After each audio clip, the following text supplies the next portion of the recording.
para que llegue a este punto, tiene que descender desde el agujero oval y descender como una región del diofaringio y llegar a su posición. Por eso es que en algunas situaciones podemos encontrar tejido tiroideo en esa línea de descenso. ¿Ya? Entonces, como recuerdo, es un órgano que es encapsulado, que tiene una forma como mariposa, ¿no? Tiene dos lóbulos, derecho e izquierdo, y en el centro está unido por un istmo. ¿Ya? Toda la estructura de tiroides está formada por folículos tiroideos. ¿Sabes? Estos folículos tiroideos, ¿qué revestimiento tienen? Células epiteliales foliculares. O sea, esas son células pequeñas, ¿no? Cúbicas. En algunos casos pueden ser también un poco más alargadas, como cilíndricas bajas. Y en algunos casos pueden aplanarse. Cuando el coloide es demasiado dentro del folículo, pueden llegar a aplanarse, tener un aspecto más plano, pero no dejan de ser células foliculares. ¿Cuál es la función de estas células foliculares? La secreción de T3, T4. T3, T4, T4, T3, ¿verdad? Esto a través de la tiroglobulina. Estas células foliculares hacen uso de la tiroglobulina, que es el material que está en el coloide, y forman las hormonas tiroideas, las cuales las va a liberar a la sangre. ¿Vale? La función de estas hormonas tiroideas es activar el metabolismo basal. ¿Vale? Por eso es que cuando se tiene un exceso, este metabolismo se acelera, por eso es que hay esos cambios que puede haber. Y por eso todo va relacionado a eso. Aparte de esas células foliculares, del estroma que rodea a estas estructuras, vamos a encontrar también a las células de C, que son las las encargadas de formar la calcitonina. Tiene un efecto opuesto a las hormonas tiroideas. Si bien las hormonas tiroideas en relación al compuesto de calcio van a hacer que se libere más calcio a la sangre, estimulando la resorción ósea, ¿no ve? En cambio, la calcitonina, ¿qué tiene? El efecto opuesto, absorción de calcio, estimula la absorción de calcio, ¿no ve? Y la reabsorción, también, inhibe los osteoclastos y aumenta la absorción, ¿no ve? Entonces, es efecto contrario. Por eso es que todas estas tienen que tener un equilibrio. Cuando hay una alteración es donde vamos a ver las manifestaciones. ¿Qué más de anatomía o fisiología de esta glándula? Recuerda.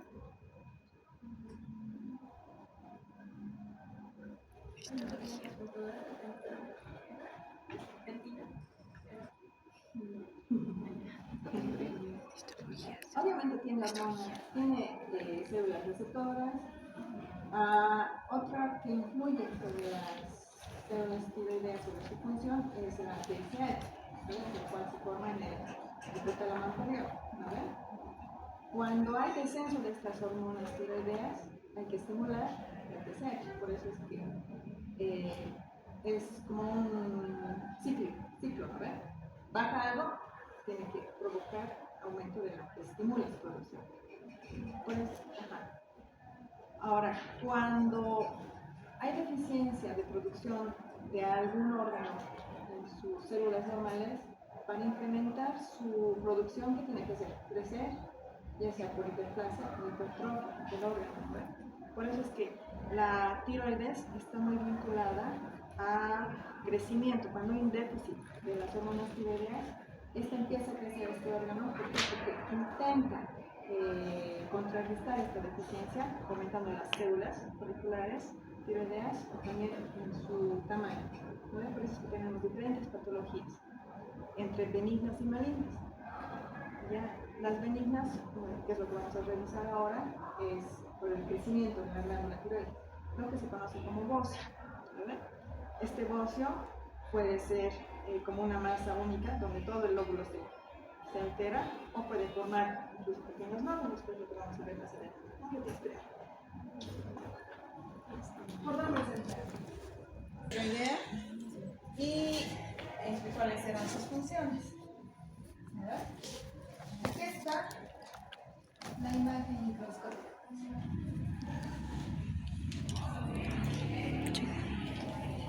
Aquí está. Histológicamente es esto lo que vamos a ver. Folículos que usualmente son de un tamaño regular entre ellos, pero en algunas situaciones puede variar el diámetro. ¿Ya? Vean, este es un poco más pequeño y este es un poco más grande. Las células que las revisten son células foliculares. Y en el interior vamos a ver este material rosado, eosinófilo, que es el coloide. Y acá es donde vamos a encontrar la tiroglobulina. En medio de estas células foliculares vamos a encontrar estas células C. Hemos dicho que son las encargadas de formar la cáscara y hemos recordado un poco de sus funciones. Si ven, todas son igualitas, ¿no ven? No vamos a ver ninguna caracterización. Si se dan cuenta, son núcleos y todos son redondos y su citoplasma es rosadito. Tengan en cuenta eso para cuando veamos alteraciones. Ya hemos visto que los efectos de la hormona tiroidea van a estimular el catabolismo, o mejor dicho, el metabolismo basal, van a estimular el catabolismo tanto de los hidratos de carbono y de los lípidos, y también van a producir o a incrementar la síntesis de proteínas en varias células que se entienden por estas hormonas. También esta hormona tiene su función en cuanto al desarrollo del feto y del neonato, por eso es que su deficiencia en la formación de este ser vivo, dependiendo en dónde haya la deficiencia, va a generar alteraciones cerebrales. Pueden haber sustancias que inhiban la función de esto, como ser fármacos o incluso algunos alimentos, que los llamamos osteógenos. Ahora, ¿qué enfermedades que van a ser relacionadas a la tiroides? Aquellas que incrementan su liberación, que es lo que conocemos como el hipertiroidismo, o aquellas que van a tener una deficiencia de esta hormona, y es lo que conocemos como el hipotiroidismo. Otra alteración que vamos a ver en esta es la presencia de masas. Estas, como he dicho, pueden ser las clases benignas o malignas. Hablando ahora del hipertiroidismo, antes del término de hipertiroidismo tenemos que tomar en cuenta el término de tirotoxicosis, el cual se va a referir a que hay un incremento en la actividad de las hormonas tiroideas, es decir, un estado hipermetabólico provocado por las concentraciones circulantes elevadas tanto de la T3 como de T4 libres. ¿Ya? Cuando usamos el término de hipertiroidismo nos estamos refiriendo como una causa de la tirotoxicosis. Ahora, si quisiéramos hacer una diferencia entre esos dos términos, podríamos hablar que la tirotoxicosis es un evento agudo. Podríamos considerar incluso episodios como menos de 3 meses, ¿ya? Si hablamos de forma clínica, ¿ya? En cambio, el hipertiroidismo ya es un evento crónico. Esto ha habido ya una larga o más de tiempo de lo que les he mencionado. Obviamente, este hipertiroidismo puede tener episodios de tirotoxicosis, ¿ya? Pero la tirotoxicosis no nos va a llevar a hipertiroidismo. En cuanto a la tiropatogenia, vamos a ver que hay causas tanto primarias y secundarias y las que no están relacionadas al incremento de estas hormonas. En cuanto a las primarias, vamos a ver aquellas que son propias de la glándula tiroides, como ser la hiperplasia tóxica difusa o la conocida como enfermedad de Graves, el bocio, que puede ser multinodular hiperfuncionante tóxico, o la presencia de un tumor, que es el adenoma hiperfuncionante. Si se dan cuenta, todos estos son propios de la glándula, por eso son primarios. En cambio, secundaria, es decir, aquella que está alejada de nuestro órgano que estamos estudiando, es, por ejemplo, el adenoma hipofisiario, que es el que secreta la hormona estimulante del tiroides. Y aquellas que están no asociadas a hipertiroidismo son aquellas reacciones inflamatorias infecciosas. Ahí es donde entran las tiroiditis, ¿ya? Independiente de la causa, también otras son el estroma ovárico y la tirotoxicosis. El estroma ovárico es la presencia de tejido tiroideo en el ovario. ¿Ya? Si ustedes cuando revisen casos de los teratomas de ovario, el teratoma está formado por varios tejidos, ¿ven? Uno de ellos es el estroma.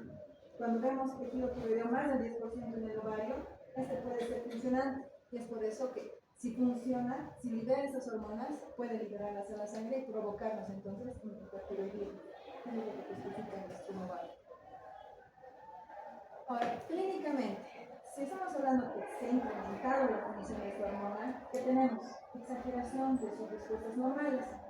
Si hemos dicho que esta interviene en el metabolismo basal, entonces su incremento nos va a hacer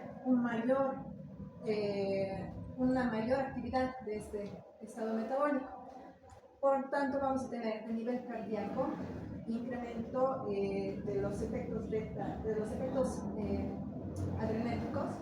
Va a haber un aumento del gasto cardíaco, un aumento de la motilidad cardíaca, por tanto vamos a tener palpitaciones, taquicardia, va a haber alteraciones del ritmo como fibrilación auricular, va a haber incremento del volumen por las sustancias que se van a acumular entre el músculo cardíaco también, como la cardiomegalia, la insuficiencia cardíaca en los ancianos también. A nivel ocular vamos a ver el principal signo que es el exaltamos. Eso lo vamos a desarrollar o lo vamos a ver mejor cuando veamos la enfermedad de Graves. A nivel neuromuscular, si se supone que crea un estado de excitación neural y muscular, vamos a ver entonces que hay temblor, nerviosismo, insomnio, la habilidad emocional, incapacidad para concentrarse, debilidad muscular. Tomen en cuenta que en la habilidad emocional, especialmente en la cirotoxicosis, en la enfermedad de Graves, ya este estado de la habilidad emocional tiene que hacernos dar cuenta que nuestro manejo es multidisciplinario. Si se dan cuenta, no van a actuar acá solamente los endocrinólogos o los cirujanos que van a operar el órgano, también tienen que tener un tratamiento psiquiátrico para el paciente. ¿Ya? En el caso de la piel, hipersensibilidad al calor, con piel fina, caliente, húmeda, enrojecida, hiperhidrosis. ¿Por qué? Porque hay un aumento del gasto cardíaco y de la necesidad también de que llegue sangre periférica, ¿no ven? Entonces hay una vasodilatación. Por eso es que para perder ese calor hay un aumento de la sudoración y obviamente la piel está más caliente. A nivel gastrointestinal también incrementa la motilidad y también incrementa el tránsito. No provoca como tal una diarrea, pero sí incrementa las deposiciones, ¿ya? Por eso es que, pese a que tiene un aumento de apetito, también puede haber asociación con el descenso del peso del paciente. En el caso de alteraciones a nivel del esqueleto, hemos dicho que se encarga, ¿no ve?, de aumentar la concentración de calcio en la sangre. Cuando se incrementa, ¿qué va a hacer? Va a incrementar la resorción ósea, por tanto, más riesgo de osteoporosis. En caso de síntomas generales, ya hemos dicho, ¿no?, la pérdida de peso por la hipermotilidad y también los casos de anorexia. Ahora, ¿qué tenemos que hacer para determinar que está el paciente en un estado de hipertiroidismo? Obviamente, laboratorio, ¿no?, en sangre. Hay que verificar las concentraciones de la TSH que tienen que estar bajas. Y hay un aumento de las hormonas tiroideas circulantes. ¿Ya? Puede estar solamente la T4 libre aumentada o, en algunos casos, un hipertiroidismo con predominio de T3. ¿Ya? Pero la clave es que la TSH esté baja. En cuanto al tratamiento, cuando estamos en estados de hipertiroidismo, ¿qué tenemos que hacer? Usar beta-bloqueantes, también la tionamida u otros fármacos que son antitiroideos, ¿no?, como el metronidazol o el propiltiuracilo. También se puede hacer soluciones o cargas de yodo y también el uso de yodo radioactivo para evitar que siga formando novelas T3, T4. Ahora, ¿qué es lo contrario? El hipotiroidismo. En el caso del... cuando seguimos hablando del hipertiroidismo, en este caso hemos dicho que sí, hay un incremento en las concentraciones de laboratorio.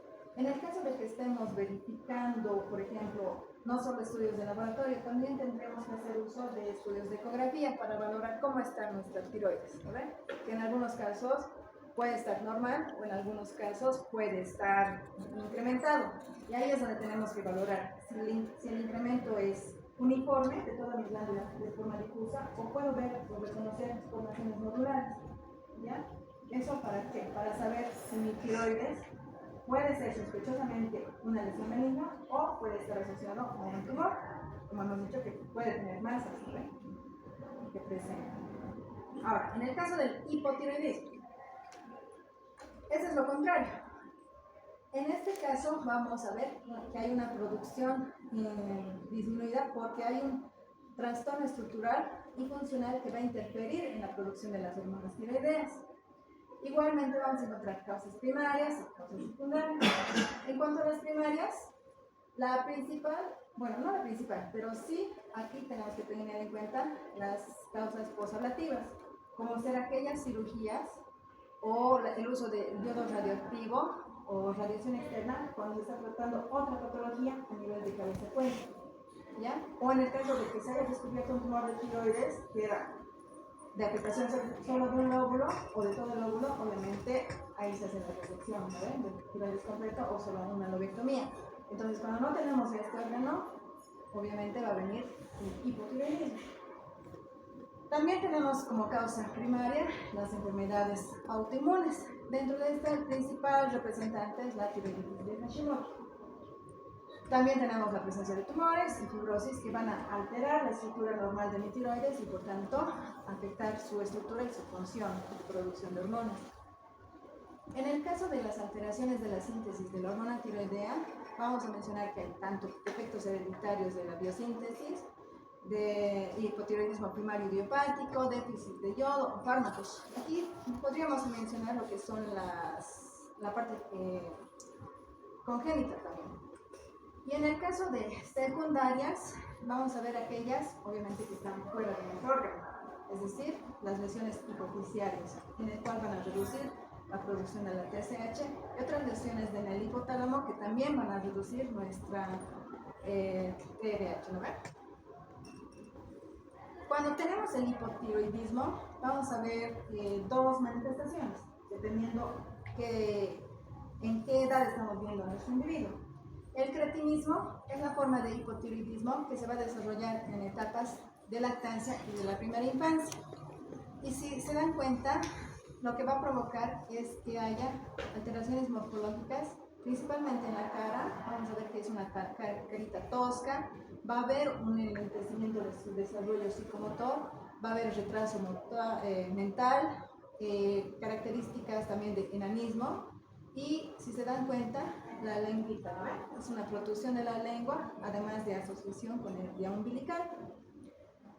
El grado de retraso o su gravedad va a estar directamente influenciada en qué etapa del desarrollo del feto se ha provocado esta deficiencia. Si se produce cuando todavía no ha habido la formación de esta glándula tiroidea, es decir, el feto solo recibe de la sangre materna, su daño va a ser mucho mayor. ¿Ya? Pero si la deficiencia se produce después de que se ha formado la glándula tiroides, entonces su daño no va a ser tan llamativo como lo que estamos viendo.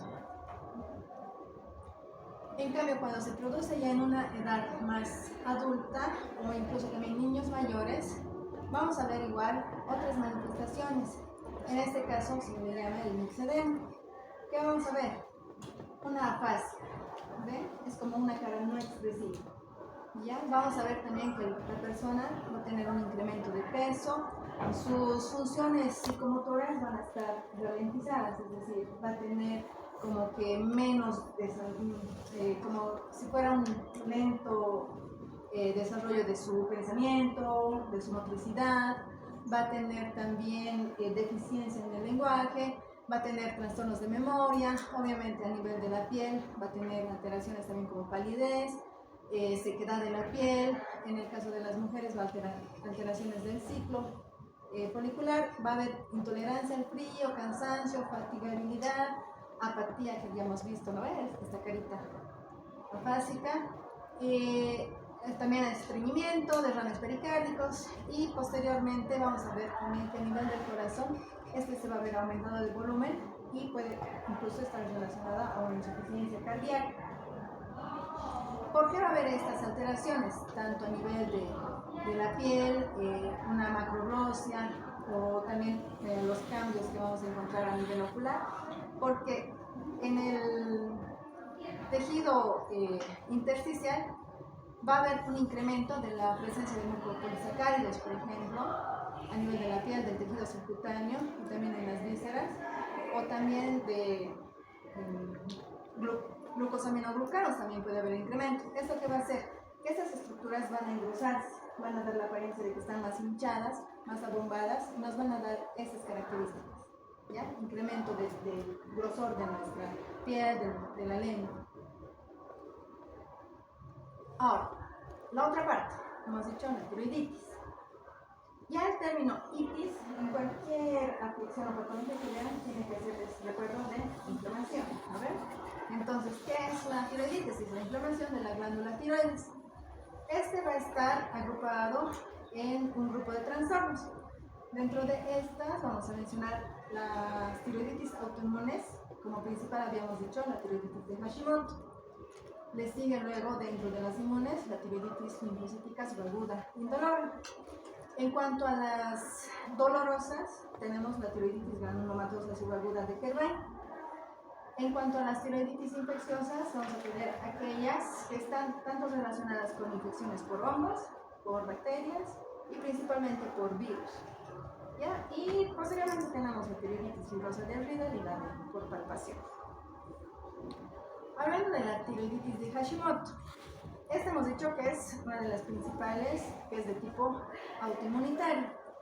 ¿Qué va a haber? Va a haber una insuficiencia gradual tiroidea secundaria a que se destruyen de forma autoinmunitaria nuestras células tiroideas. Y esto es casi exclusivo de las mujeres, ¿ya? Y usualmente se ve en personas mayores entre los 45 y 65 años, pero también en algunos casos puede darse en la infancia. En la patogenia es que va a haber un aumento, o mejor dicho, un defecto en cuanto a las relacionadas a las células T, pero también vamos a ver que hay la presencia de anticuerpos, autoanticuerpos antitiroideos y que van a estar estimulados por los linfocitos B. Entonces, si se dan cuenta, tenemos todos los linfocitos que están involucrados, tanto B como T. Ahora, clínicamente, ¿qué vamos a ver? Un aumento del volumen de la glándula tiroides, pero es indoloro, ¿ya? Su tamaño puede ser asimétrico en la mayoría de los casos y esto también de forma difusa, no lo vamos a ver como nódulos formalmente, ¿ya? Eso nos tiene que hacer sospechar. Un aumento difuso, pero asimétrico, un lóbulo más desarrollado que el otro. En algunos casos puede llegar a formar como áreas nodulares, pero no bien delimitadas. Y esto nos puede hacer sospechar o tener que descartar la presencia de una neoplasia. Hemos dicho que está relacionado con el hipotiroidismo. Este hipotiroidismo puede desarrollarse de forma gradual, ¿ya? En algunos casos sí puede ser como una tirotoxicosis, ¿ya? Pero esta revía no significa que va a ser mortal al momento. Porque el caso de las tirotoxicosis hay que tomar en cuenta que tiene que ser de un tratamiento rápido, ¿ya? Ahora, los pacientes que tienen esta tiroiditis de Hashimoto pueden estar propensos a tener otras enfermedades autoinmunes, como ser la diabetes tipo 1 o en el caso de, por ejemplo, como el lupus también, ¿ya? Y en algunos casos se ha visto que pueden estar vinculados con el linfoma B tiroides. Ahora, macro hemos dicho, ¿no? Que puede ser un aumento difuso, pero si la cápsula que lo recubre tiene que estar intacta, ¿ya? Y tiene que ser bien delimitada de las estructuras vecinas a la que está apoyada. En algunos casos, este incremento puede llegar a ser obstructivo, nos dice, ¿ya? Pero si nosotros cortamos esta glándula, lo usual es que esta glándula tiroides tenga un color como carnoso, más o menos, un cafecito claro. En el caso de la tiroiditis, puede tener algunas zonas parchadas, entre pálidas, grises, o en algunos lados, dibujar como una especie de nódulos, pero no bien delimitados. Y microscópicamente, ¿qué vamos a ver?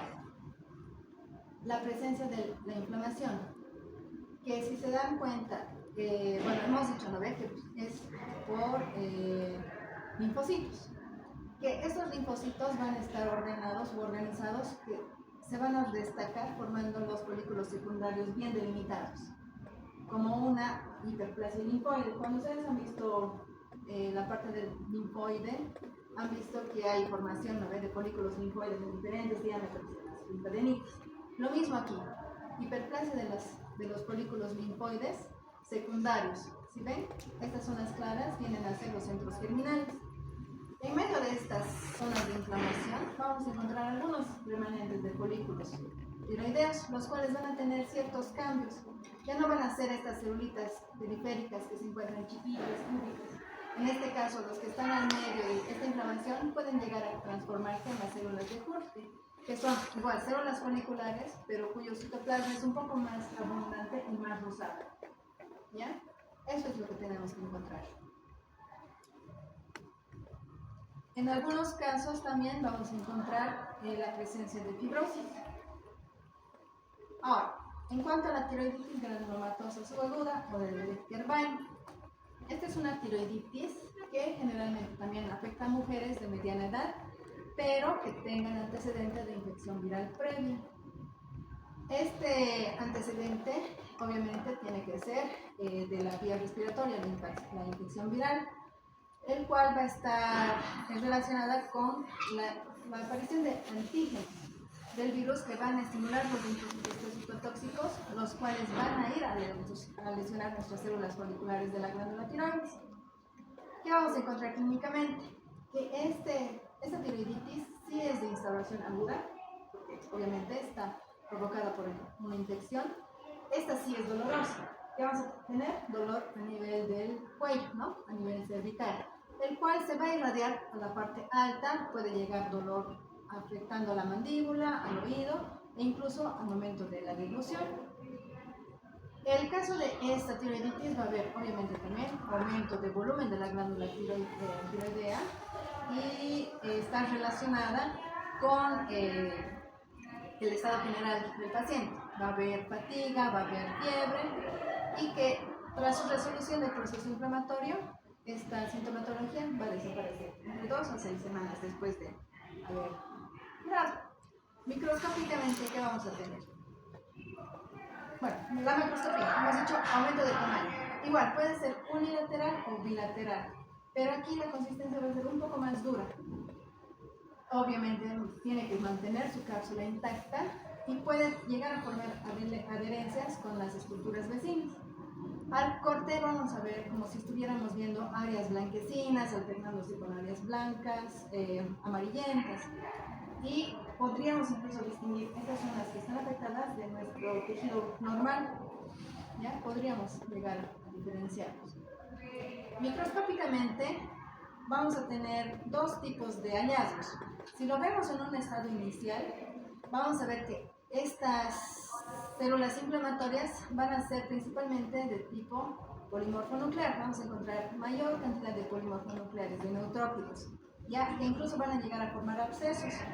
Va a haber también presencia de linfocitos, plasmocitos y en algunos casos ya, como ven aquí, células gigantes, ¿no ven? Multinucleares, que en algunos van a estar rodeando también al material coloide.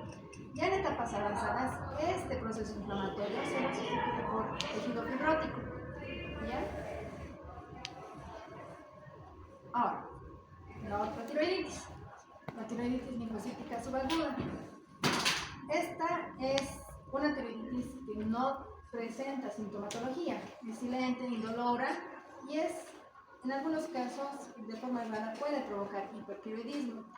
Su causa es igual autoinmunitaria como la de Hashimoto, pero si nos podemos hacer un diferencial entre Hashimoto y esta, es que va a haber la ausencia de centros germinales. ¿Ya? Esa es la diferencia. Hashimoto es predominante, ¿no? Para el hipotiroidismo. En este caso, la tiroiditis linfocítica subaguda se relaciona con hipertiroidismo y que no hay centros germinales.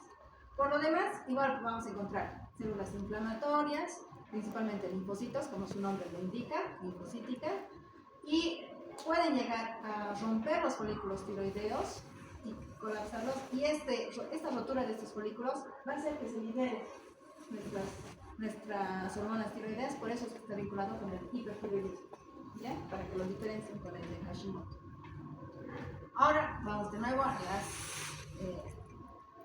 al hipotiroidismo, el principal representante, la enfermedad de Graves. Que esta es una enfermedad autoinmunitaria, su etiología no está bien conocida aún y es la causa principal del hipertiroidismo primario. Es más frecuente en mujeres y se caracteriza por una triada clínica como ser tirotoxicosis, la oftalmopatía infiltrativa y la dermatopatía infiltrante. ¿Ya? Tirotoxicosis, exoftalmos y mixedema pretudiado, para que recuerden más fácil. Obviamente está vinculado a trastornos genético-hereditarios y en cuanto a su morfología macroscópica, va a haber, miren, un incremento que puede ser simétrico o asimétrico en el volumen de la glándula. ¿Ya? ¿Y esto por qué? Porque va a haber tanto aumento celular como aumento del tamaño de las células que nos van a dar este incremento del tamaño de la glándula, que puede llegar a medir, o mejor dicho, pesar hasta 80 gramos. No vamos a ver tampoco alteraciones de la cápsula, y si cortamos tiene un aspecto más carnoso, como si estuviéramos viendo el músculo.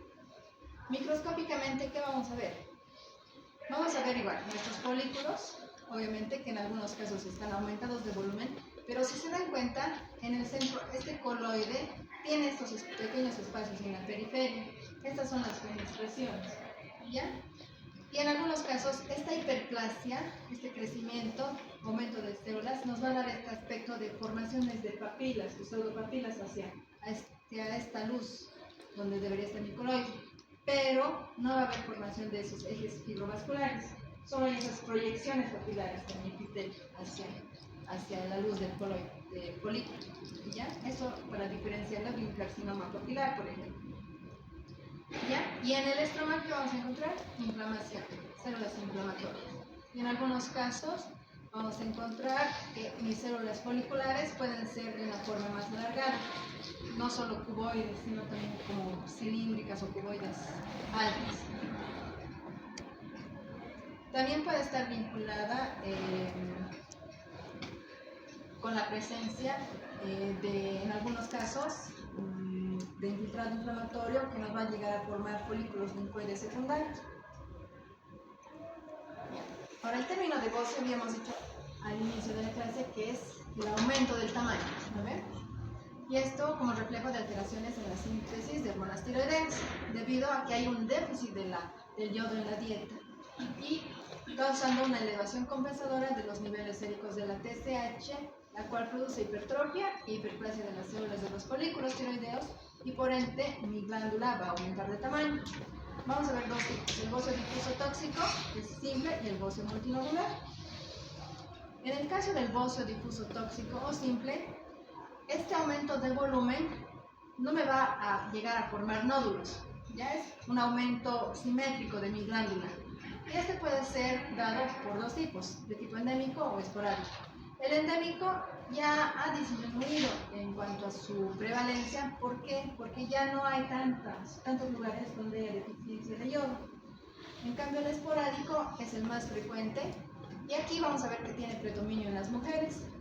¿Por qué? Porque hay ingesta de alimentos que van a inhibir la síntesis de hormonas tiroideas, o también va a haber defectos hereditarios autosómicos que inhiben la producción de las hormonas tiroideas. Vamos a tener morfológicamente alteraciones de hiperplasia y posteriormente la involución. En el caso de la hiperplasia va a haber aumento del tamaño de forma difusa, simétrica, pero moderada. Va a haber tanto aumento de mis tamaños celulares como de la cantidad de estas células foliculares, y conformación también de estas papilas, como las que hemos visto en la enfermedad de Graves.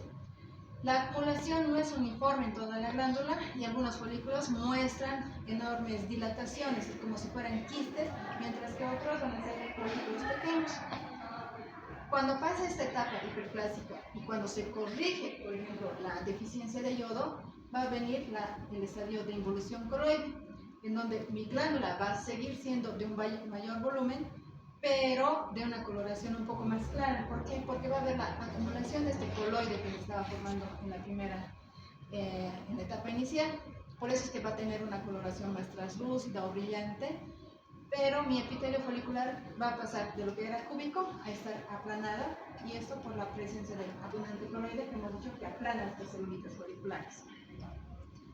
Ahora, Lo contrario, el bocio multinodular. El bocio multinodular se desarrolla cuando el bocio simple no se ha sanado o no se ha revertido, puede sobrevenir del bocio multinodular, en donde vamos a ver que hay un aumento irregular y en este caso sí hay formaciones de nódulos, ¿ya?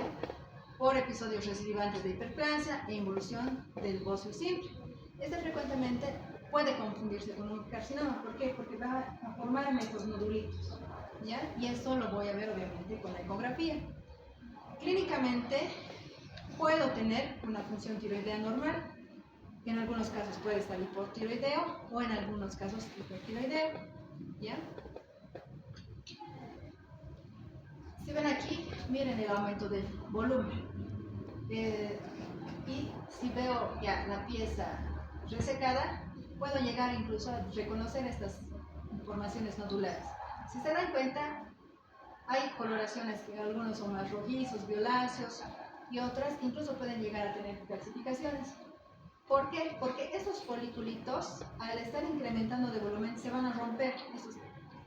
Se rompen estos tabiques y tanto la rotura de estos tabiques, de esos folículos, con los daños de los vasos del estroma, van a producir que en esta luz haya hemorragia, ¿ya? Se rompe mi folículo, incrementan mis células inflamatorias, que va a venir fibrosis. ¿Qué le va a acompañar? Cambios tardíos, como sea la calcificación, ¿ya? Todo eso voy a encontrar. Formación de folículos, como nódulos, mejor dicho, rodeados por un tejido fibrótico, que me van a delimitar estos foliculitos, esos folículos en diferentes diámetros, y la presencia en algunos casos de calcificación distrófica. A veces estos folículos pueden ser tan grandes que dan la apariencia quística, que pueden ser tratados, si ustedes alguna vez van a ver, con aspiración del quiste colóide, ¿ya? Entonces, eso es para un tratamiento, digamos, inmediato, para reducir el volumen de esta glándula, ¿ya?